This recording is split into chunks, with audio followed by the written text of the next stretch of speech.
What types of bad parenting do kids not recover from? My therapist once asked me what my earliest memory was.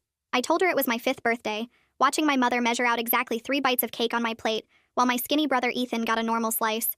She weighed me every morning before breakfast, and if I'd gained even half a pound, breakfast became a glass of water with lemon. "Nobody loves a fat girl," she'd say, pinching my stomach. "I'm doing this because I love you." By age 7, I knew the calorie count of every food in our house. By 9, I was sneaking to the bathroom after meals. Not to throw up yet, that came later, but to cry over the hunger pains. My mother would beam when people commented on what a delicate little girl I was. "She takes after me," she'd lie. My mother was naturally thin. I had my father's build, sturdy and athletic, which she considered a personal betrayal. The food stuff was just the beginning. She had this way of making everything about my body feel wrong. When I got my period at 11, she acted disgusted, threw a box of pads at me, and said I was becoming one of those women too early. When I needed my first bra, she made me try on dozens in the middle of the store, loudly announcing to the sales clerk that we needed to minimize the situation. But here's what really destroyed me: the comparison game. My mother had a best friend, Rita, with a daughter named Jasmine, who was everything my mother wanted in a child. Blonde, thin, quiet. Every week we'd have dinner with them, and my mother would spend the entire meal talking about Jasmine's achievements while I sat there. Jasmine got into advanced ballet. Of course she has the body for it. Or, Jasmine's wearing size 0 jeans now. Isn't that wonderful? One night when I was 13, I overheard my mother on the phone with Rita. "I love her because I have to," she was saying about me. "But I don't like her. How could I? Look at her. She's nothing like what I imagined having a daughter would be." I stopped eating completely after that. For 3 weeks, I survived on ice chips and diet soda. When I finally collapsed during gym class, the school counselor called my parents in. My mother's response? She was embarrassed that I'd made such a scene. "If you wanted attention, you could have just asked," she said in the car. My dad tried to help in his own broken way. He'd sneak me food when mother wasn't looking, but he'd also say things like, "Just try to make her happy," or, "You know how she is." He knew it was wrong, but he was too weak to stop it. That might have been worse than if he'd been actively cruel. At least then I could have hated them both cleanly. When I turned 16, something shifted. I'd been in therapy secretly, using the money I made from tutoring. My therapist had been working with me on understanding that my mother's voice in my head wasn't actually mine. One day, my mother started her usual routine at dinner, comparing my thighs to Jasmine's, and I just stopped caring. I looked at her and said, "I'm not Jasmine. I'm never going to be Jasmine, and that's okay with me." She slapped me. Hard. In front of my father and brother. My father didn't even look up from his plate. Ethan actually smirked. That's when I knew I was completely alone in that house. I started planning my escape that night. Got a job at a bookstore, saved every penny. Applied to colleges across the country. Forged my mother's signature on the applications because she refused to support me going anywhere. "Why waste money on college when you'll just get pregnant and quit?" she'd said. The acceptance letter from Oregon State came on a Tuesday. Full ride scholarship for academic excellence. I'd hidden my grades from my mother for years, letting her believe I was average. I packed that night, taking only what I could fit in 2 bags. I left a note that said simply, "I choose myself." But here's the thing about that kind of damage. You can leave the house, but you can't leave what it did to you. I'm 23 now, and I still can't eat in front of people without feeling judged. I weigh myself obsessively. When someone compliments me, I assume they're lying. Last week, my mother called for the first time in 2 years, but it wasn't about Jasmine this time. She was crying, begging me to come home. "Your father left me," she sobbed. "And Ethan. Something happened with Ethan." I hung up. Then she sent a photo that made my blood run cold. It was Ethan, but he looked skeletal, hollow-eyed, barely recognizable. The text said, "He's been copying everything you did. The not eating. He weighs 89 pounds. Please come home." My therapist says going back would undo years of progress, but the photo haunts me. My little brother, the golden child, destroying himself the same way I did. And my mother, finally alone with the consequences of what she created, begging for help from the daughter she never wanted. Tomorrow I have to decide whether to go back, or let them drown in the dysfunction they created. I couldn't sleep that night and kept pulling up Ethan's photo on my phone every few minutes. His cheeks looked sunken in like someone had scooped them out with a spoon. The dark circles under his eyes went all the way down to his jaw. My hands wouldn't stop shaking as I zoomed in on his collarbones that stuck out like coat hangers. I got up and walked to the kitchen for water, but ended up just standing at the counter staring at nothing. The clock on the microwave said 1:47 a.m., and I knew I wasn't going to sleep at all. My therapist's words kept playing in my head about how going back would undo everything I'd worked for. But Ethan's face in that photo looked exactly like mine had when I was at my worst. At 2 a.m., I grabbed my phone and called my therapist's emergency line because my chest felt too tight to breathe. She picked up on the 3rd ring, and I could barely get words out between the gasping. She talked me through the breathing exercises we'd practiced 100 times before. Count to 4 on the inhale and hold for 7 and release for 8. After 10 minutes, I could finally talk without feeling like I was drowning. She reminded me that helping Ethan didn't mean I had to move back or let my mother hurt me again.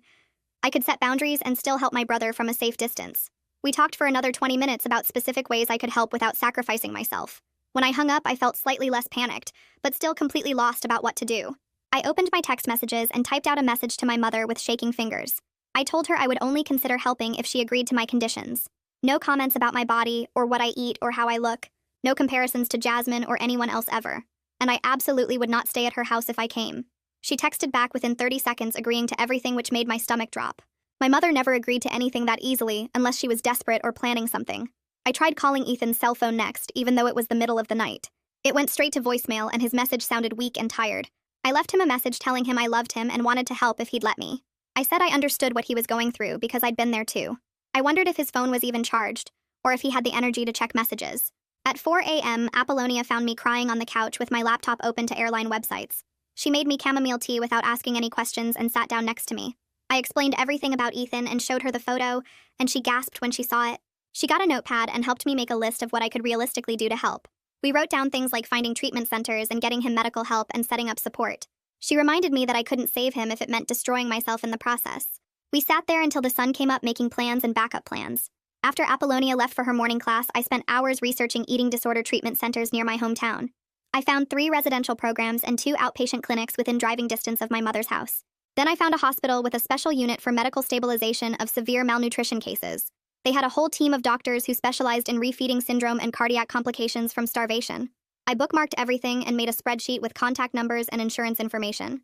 My therapist had an opening at noon and fit me in for an emergency session. We spent the whole hour creating a detailed safety plan for if I went back. She helped me write down specific phrases I could use to set boundaries with my mother. Things like, "I need to step away now," and "that topic is not up for discussion." We identified warning signs that would mean I needed to leave immediately, if I started restricting food, or if my mother made any body comments, or if I felt unsafe. We practiced the phrases out loud until they felt natural to say. She also gave me a list of therapists in my hometown who could see me if I needed support. That afternoon, I finally decided to book a flight for the next morning. My hands shook as I entered my credit card information, knowing this would use most of my savings. I found a hotel near the hospital and booked 3 nights to start. It was 20 minutes from my mother's house, but far enough that she couldn't just show up. I made sure it had a kitchenette so I could prepare my own safe meals. I tried calling my father next to get Ethan's insurance information for potential treatment. He didn't answer, which wasn't surprising since he'd basically disappeared after leaving my mother. I left a voicemail that was probably too angry, asking how he could abandon his sick son. I said Ethan needed medical help, and the least he could do was provide insurance information. I hung up feeling furious at his weakness all over again. That night, I started packing and deliberately left my scale in the bathroom. It was a test for myself to see if I could handle being without it. I packed protein bars and crackers and other safe foods I knew I could eat. I grabbed comfortable clothes and my phone charger and headphones for the plane. I kept the packing light with just one carry-on bag and a backpack. As I zipped up the bag, I felt scared but also weirdly determined to help Ethan. Tomorrow morning, I would get on that plane and face everything I'd run from. The next morning came too fast, and I was sitting in the airport typing out a long text to my mother with shaking hands. I told her she could only update me about Ethan through text messages, and she couldn't show up at my hotel. Any talks about medical stuff had to have doctors or nurses there too. She sent back 5 crying face emojis and said okay, which made me more nervous than if she'd fought me. The boarding call came, and I grabbed my bag and got in line with everyone else heading to my hometown. My seat was in the middle, and I squeezed between a businessman and a college kid who both ignored me completely. When we took off, I watched Oregon disappear below and felt my stomach drop, knowing what was waiting for me. The flight attendant came by with the snack cart and asked if I wanted pretzels or cookies. I said pretzels before I could think about it, and she handed me the little silver bag. I stared at it for a full minute, hearing my mother's voice counting 110 calories per serving. My hands opened the bag anyway, and I put one pretzel in my mouth and chewed slowly. The salt tasted good, and I ate another one and then another, using the breathing my therapist taught me. Count to 4, breathing in and hold for 4, and breathe out for 4, and hold for 4. I finished the whole bag and kept it down even though my brain was screaming at me about the calories. The plane landed, and I walked through the airport I'd run through 2 years ago, going the other direction. Everything looked smaller than I remembered, like the whole place had shrunk while I was gone. I ordered an Uber and waited outside in the humid air that Oregon never had. The driver was an older guy who didn't try to talk, which was perfect, because I couldn't have made conversation anyway. We drove past my old high school, and I saw they'd painted it blue instead of the ugly beige it used to be. Then we passed the strip mall with the ballet studio where Jasmine took classes, and my mother would drag me to watch. The studio was gone and replaced with a phone repair shop, which felt weirdly satisfying. My chest got tighter as we turned onto familiar streets, getting closer to the house I swore I'd never see again. The driver pulled up, and I handed him cash and grabbed my bag and stood on the sidewalk looking at the house. Nothing had changed except the garden was dead, and the paint was peeling on the shutters. I walked up the driveway and knocked instead of using my old key that I'd thrown away. My mother opened the door and I saw Ethan behind her and had to grab the door frame because he looked so much worse than the photo. His clothes hung off him like he was made of wire hangers and his eyes were huge in his face. He wouldn't look at me and just stared at the floor while my mother started talking immediately. She said I looked healthy, but the way she said it meant fat, and then she started saying this was all my fault for leaving. I cut her off and told Ethan we were going to get lunch and turned around before she could answer. He followed me outside and we started walking down the street in silence. I asked if he wanted to get burgers at the place we used to go and he shook his head saying his stomach hurt too much. We kept walking and made it maybe halfway down the block before he had to sit down on someone's lawn. His face was gray and he was breathing hard like he'd run a mile instead of walking 100 feet. I sat next to him and asked if he was okay, and he nodded, but I could see he was lying. He tried to stand up and fell back down, and his lips looked blue like he wasn't getting enough oxygen. I pulled out my phone and dialed 911 while my mother came running down the street screaming at me not to embarrass the family. I told the dispatcher my brother was 17 and weighed 89 pounds and had an eating disorder and couldn't stand up. She said they were sending help right away, and to keep him sitting up and talking if possible. My mother was yelling that I was making everything worse and the neighbors were watching, but I ignored her. The ambulance came fast with lights flashing and 2 paramedics jumped out with their bags. They took his blood pressure and pulse and one of them looked at the other with this expression that scared me. They said his vitals were really low and he needed to go to the hospital right now. My mother insisted on riding in the ambulance, which was fine because I needed space from her anyway. I got in my rental car and followed them to the hospital, trying not to think about how small Ethan looked on the stretcher. At the ER, they took him straight back and a doctor came out after about 20 minutes. He introduced himself as Dr. Cyrus Trevino and explained that Ethan's heart rate was 32 and his blood pressure was dangerously low. He said Ethan was at risk for something called refeeding syndrome, which could kill him if they fed him too fast. They needed to start IV fluids really carefully and monitor his heart, and he'd need to stay for at least a week. My mother started telling everyone that Ethan just had a stomach bug and didn't need all this fuss. I waited until she went to the bathroom and pulled the nurse aside and told her the real story. I explained how Ethan had been losing weight for months and my mother had encouraged it, and he was copying what I did when I lived there. The nurse wrote it all down and said she'd make sure the team knew the real situation. Dr. Trevino came back 10 minutes later with a clipboard and started asking about emergency contacts while explaining how they'd slowly increase Ethan's calories over the next few days to avoid his organs shutting down. I wrote down my father's cell number even though he hadn't answered my calls and added my own Oregon number, making sure to tell him I was only here temporarily and would be going back once Ethan was stable. The nurse brought over a stack of forms about Ethan's medical history and asked if I could help fill them out since my mother kept insisting nothing was wrong. I sat in the waiting room with a pen and started writing down everything I remembered, starting with how my mother had controlled our food since we were little kids, the way she'd measure portions and count calories for us, how she'd punish weight gain with smaller meals. My hands shook as I wrote dates and examples, trying to keep my emotions out of it and just stick to facts the doctors could use. I documented the weekly weigh-ins, the comparisons to other kids, the way she'd praise us for skipping meals, all of it going back years. The forms took almost an hour to complete, and I handed them back to the nurse who read through them quickly and nodded like she'd seen this before. My mother was still in Ethan's room, so I slipped out to find my rental car and drove to the hotel I'd booked online, a cheap place about 10 minutes from the hospital. The room smelled like old cigarettes and cleaning products, but at least it was away from my mother's house. I dropped my bag on the bed and realized I hadn't eaten anything since the plain pretzels that morning. The vending machine in the hallway had chips and candy bars, and I bought a granola bar and a small bag of pretzels, forcing myself to eat them even though being back here made my stomach tight with the old need to restrict. I followed the meal plan my therapist had given me, eating the whole granola bar in small bites while sitting on the hotel bed and watching some mindless TV show. Sleep came in pieces that night, waking up every hour thinking about Ethan hooked up to those machines. The next morning, I got to the hospital early for rounds and found Ethan barely able to keep his eyes open while the medical team checked his vitals. Dr. Trevino explained to my mother and me that Ethan needed at least 48 hours of careful refeeding before they could even evaluate his mental state properly because his brain wasn't getting enough nutrients to function normally. The team was kind, but serious about how dangerous his condition was, using words like critical and life-threatening while my mother stood there with her arms crossed. A woman in a navy blazer knocked on the door frame and introduced herself as Flavia Marr, the hospital social worker who handled cases involving eating disorders and family dynamics. She had this calm way of talking that made it clear she'd dealt with situations like ours before, recognizing the patterns immediately when she looked between my mother and me. Flavia started explaining treatment options and family resources, pulling out brochures for residential programs and support groups, while my mother huffed and rolled her eyes. I stepped out to use the bathroom and my mother followed me into the hallway, grabbing my arm hard enough to leave marks. She hissed that this was all my fault, that Ethan was fine until I left and taught him not to eat with my drama and attention-seeking. Her face was inches from mine and I could smell her coffee breath as she blamed me for destroying her perfect son. I pulled my arm away and walked straight to the nurse's station without saying anything, standing there next to the desk until she finally stopped following me and went back to Ethan's room. The nurses pretended not to notice, but one of them gave me a small nod like she understood. Later that afternoon, I found Flavia in her office down the hall and told her I couldn't have any discussions with my mother without hospital staff present for my own safety. She immediately understood and started making notes, saying she'd arrange for all family meetings to be supervised and documented from now on. My phone buzzed with a text from my father finally responding to my dozen messages with the insurance policy number and group ID, but saying he couldn't come to the hospital because of an important work project. I wanted to throw my phone at the wall, but instead I just forwarded the information to Flavia, so she could start the authorization process for Ethan's treatment. That evening, Ethan was awake for about 15 minutes, and I sat next to his bed while we talked about the new Zelda game, and which Pokemon were strongest, anything except food or family or why he was here. He seemed relieved to have a normal conversation, and asked if I could bring his Nintendo Switch from the house, so he'd have something to do. I promised I'd get it tomorrow, even though going back to that house made my skin crawl. The next day, my mother started telling Dr. Trevino that Ethan just needed some vitamins and fresh air, not all this psychiatric nonsense, insisting he was just going through a phase.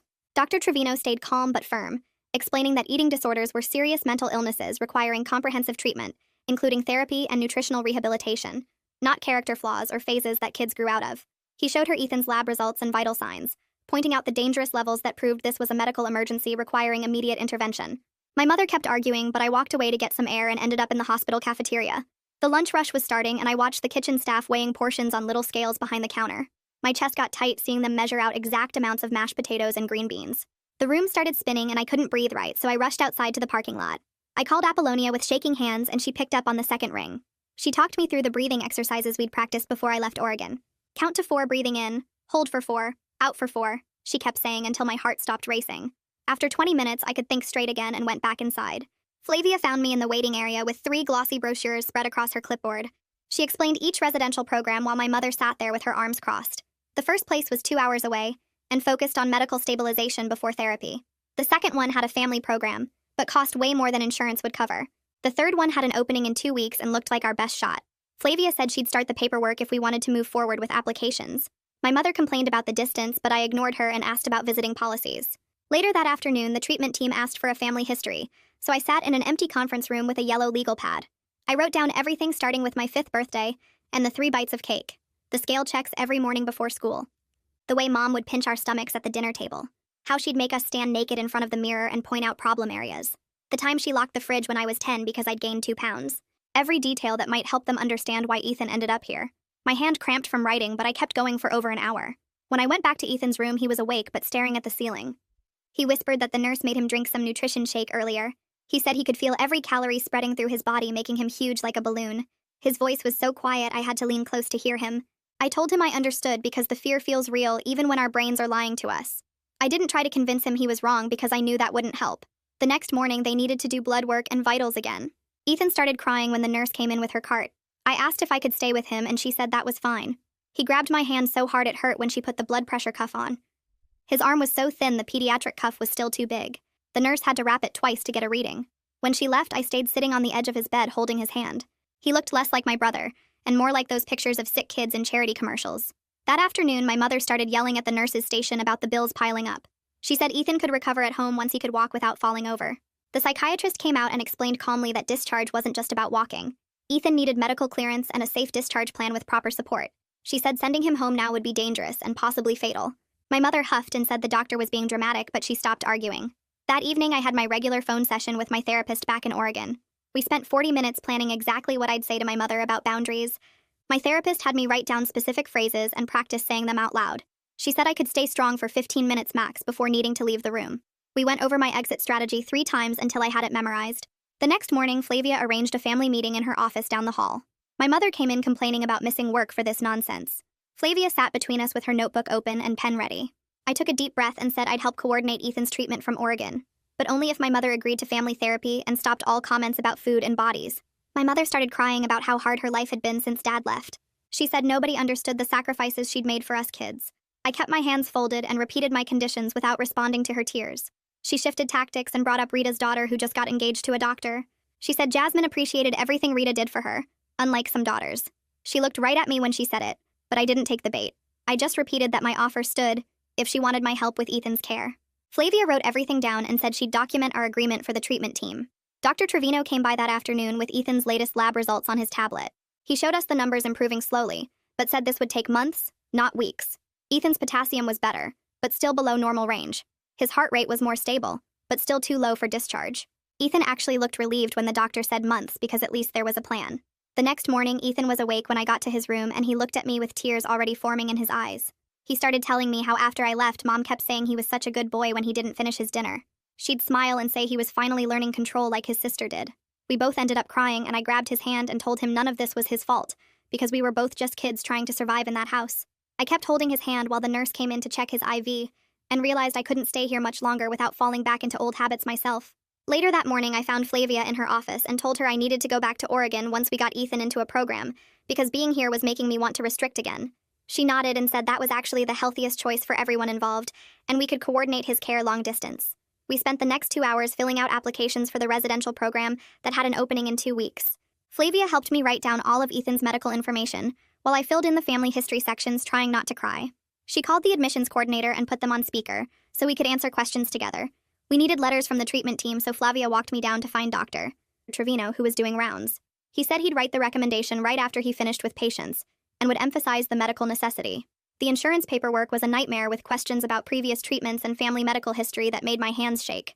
My phone rang while we were working, and it was my father finally calling back after 3 days of messages. He said he'd pay whatever insurance wouldn't cover, but he couldn't come see Ethan because it was too painful for him. I wanted to scream at him about being a coward, but I just asked for his credit card information and employer details for the financial forms. That afternoon, my mother cornered me in the hallway and asked me to move back home to help take care of Ethan after treatment. She said the family needed me and grabbed my arm when I tried to walk away. I pulled free and told her clearly that I would never live in that house again, but I'd help coordinate his care from Oregon. She started crying about how I was abandoning them again, but I just walked to the nurse's station and stood there until she left. The next day, Ethan had to sign paperwork allowing me to get updates about his treatment and listing me as an emergency contact. His hand shook so bad the nurse had to help steady it, but he managed to sign everything. It was the first real decision he'd made about his own care, and I felt proud watching him take that small step. Dr. Trevino came by that afternoon to explain what Ethan needed before he could go to residential treatment. He pulled up a chair and told us Ethan needed stable vital signs for at least 48 hours and had to be taking nutrition by mouth without vomiting. He also couldn't have any acute medical problems that needed hospital care like heart issues or severe dehydration. Ethan nodded along, looking scared, but like he was trying to understand what getting better actually meant. That night, back at my hotel, I caught myself staring at my stomach in the bathroom mirror and realized I'd only eaten an apple all day. My hands were shaking as I called Apollonia back in Oregon and told her what was happening. She stayed on the phone while I forced myself to eat crackers from the vending machine, even though every bite felt wrong. We talked for an hour about random stuff from her classes while I ate slowly and tried not to count calories. The next morning, there was an educational session about eating disorders for families, and my mother actually showed up. I watched from the doorway as the counselor explained how eating disorders were real illnesses, not choices or attention-seeking. My mother sat in the front row taking notes, and only interrupted twice to ask questions instead of her usual arguing. She even stayed quiet when another parent talked about their child's recovery taking years, not weeks. I couldn't believe she was actually listening, but maybe she was starting to understand this was serious. That afternoon was huge because Ethan managed to drink an entire nutrition shake without throwing up. The nurses didn't make a big deal about it, but I saw them smile at each other when he finished. He still looked scared holding the empty bottle, but there was something different in his eyes, like maybe he wanted to fight this thing. His hands were steadier, and his lips weren't as blue as they'd been even 2 days ago. The psychiatrist came by and said if he could keep doing this for another day, they could start planning his transfer to residential. Ethan asked if I'd visit him there, and I promised I would fly back from Oregon at least once during his first month. My mother started to say something about me abandoning the family again, but then stopped herself and just nodded. 3 days later, Flavia's phone rang while we were going over discharge paperwork, and she put it on speaker so I could hear. The residential facility had a bed opening in exactly 5 days if Ethan could get medical clearance by then. I watched Flavia pull out form after form, checking boxes and signing where she needed to, while I filled out family history sections with shaking hands. The insurance rep on the phone kept asking for codes and dates, and I scrambled through my notebook to find everything they needed. After 40 minutes of back and forth, they approved 30 days of treatment with possible extensions based on medical need. Ethan was sleeping when we told him, but he nodded and squeezed my hand, which was more response than we'd gotten in days. The next morning, my mother found me in the hospital cafeteria, staring at a bagel I couldn't bring myself to eat. She sat down across from me and started talking about how maybe she'd been too hard on us kids sometimes, how she only wanted us to be happy and successful. I listened to her words but watched her hands, the way she kept glancing at my untouched food, the little frown when she noticed I'd gained weight since arriving. I told her I appreciated her trying to understand, and then excused myself to go check on Ethan because I knew she wasn't ready for real change yet. That afternoon, I used the hospital computer to book my flight back to Oregon for the day after Ethan would transfer to the facility. Flavia helped me set up a schedule where she'd send me weekly updates about his progress, and I could video call during family therapy sessions if needed. We created a whole communication plan with backup contacts and emergency protocols because I needed to know I could help from a distance without drowning in this place. The morning of Ethan's transfer, 2 staff members from the residential facility came to pick him up, and I helped him pack his few allowed items into a plastic bin. He could barely walk to the transport van, but he managed it, and I hugged him carefully before they drove away. My own flight left 6 hours later, and I spent the whole time staring out the window trying not to count how many peanuts were in the snack bag. Landing in Oregon felt like being able to breathe again, and Apollonia picked me up from the airport with a bag of my safe foods and no questions about how I looked. My therapist had cleared her schedule for an emergency session the next day, where I sat on her couch and talked for 90 minutes straight about everything that had happened. She helped me adjust my meal plan, and we made a new recovery schedule that accounted for how triggered I'd been by going home. We practiced grounding exercises, and she reminded me over and over that helping Ethan didn't mean sacrificing my own progress. 3 days after getting back, my phone buzzed with a text from an unknown number that turned out to be Ethan writing from the facility's phone during free time. He'd typed out that he was scared, but they had therapy dogs that came twice a week. It was the first normal message he'd sent in months, not about food or weight or being too big, just about dogs. I sat on my bathroom floor crying with relief that he'd made it there, and was maybe starting to see there could be more to life than destroying himself. A week later, my mother sent an email saying she'd found an online support group for parents of kids with eating disorders and was attending meetings 3 times a week. She asked if we could reduce our phone calls so she could focus on the program work, which shocked me because she'd never admitted needing help before. I wanted to be suspicious, but Flavia confirmed my mother had been asking good questions during family education sessions, taking notes and actually listening to other parents share their mistakes.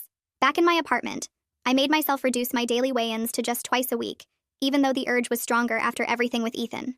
Apollonia sat with me during meals when I needed support, not saying anything about the food, just being there while I worked through the anxiety of eating regularly. My recovery wasn't perfect, and some days I still restricted without meaning to, but I wasn't spiraling into full relapse, which felt huge considering everything. I kept thinking about how I hadn't fixed our broken family or erased all the damage from our childhood, but maybe I'd helped crack the cycle just enough for Ethan to have a chance. We were all in different stages of dealing with the mess my mother had created, her and her support group, Ethan in treatment, me back in therapy, and maybe that was the most realistic outcome we could get. None of us were okay yet, but we were all trying in our own ways to climb out of the hole we'd been raised in, and that had to count for something even if it wasn't the neat resolution people probably wanted to hear. Well, that's gonna do it for now. Thanks for just being here and exploring all these curious details with me. Always enjoy sharing this time with you. Subscribe for more content like this.